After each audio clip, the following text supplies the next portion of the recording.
அன்புள்ளம் கொண்ட தமிழ் பெருமக்களே, தமிழகத்தில் பொது ஊழியம் செய்கின்ற ஒரு சாதாரண தொண்டனாகிய இந்த வைகோ ஏறத்தாழ 7000 கிலோமீட்டர் நடந்திருக்கிறேன்.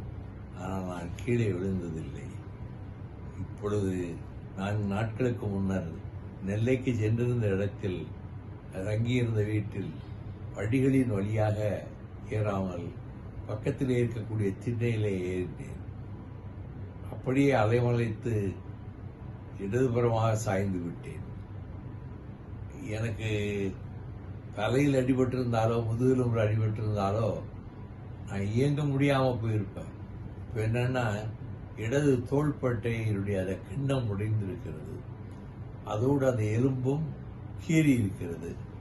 அதனால் அங்கே உடனே டாக்டர் முரளியிடம் காண்பித்து அவர் உடனே நீங்கள் மெட்ராஸுக்கு போகணும், சென்னைக்கு போகணும், அங்கே போய் நீ ட்ரீட் பண்ணணும் அப்படின்னாங்க. நான் போய் டாக்டர் தனியாக சேர்ந்துக்கிட்டு யோசனை கேட்டேன். அவர் இந்த எக்ஸ்ரே வந்து வாட்ஸ்அப்பில் அனுப்பி வச்சோம். ஒன்றும் பயப்பட வேண்டாம், நீங்கள் கவலைப்பட வேண்டாம், உங்களுக்கு ரெஸ்ட்டு தேவை, இப்போ இந்த ரெஸ்ட் இதில் கிடைச்சிருக்கு அப்படின்னு சொன்னாங்க.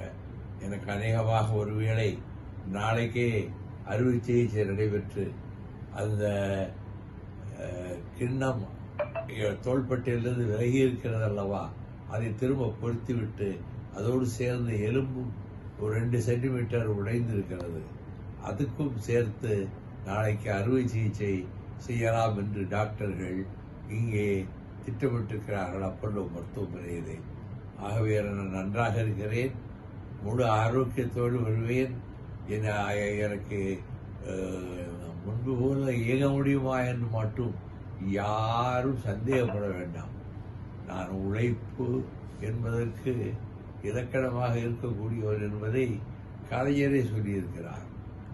ஆகவே நம்முடைய தோழர்கள், பொது வாழ்வில் அக்கறை உடையவர்கள் எல்லோருக்கும் நான் சொல்லிக் கொள்வது, இந்த நாட்டில் மேலும் தமிழ்நாட்டுக்கு செய்ய வேண்டிய சேவைகளை செய்வதற்கு காத்து கொண்டிருக்கிற வைகோ முழு நலத்தோடு பரிபூர்ண ஆரோக்கியத்தோடு வருவேன் என்பதையும், எனக்காக கவலைப்படுகிற உள்ளங்களுக்கு என் நன்றியை தெரிவித்துக் கொள்கிறேன் என்பதையும் இந்த நேரத்திலே சொல்லுகிறேன்.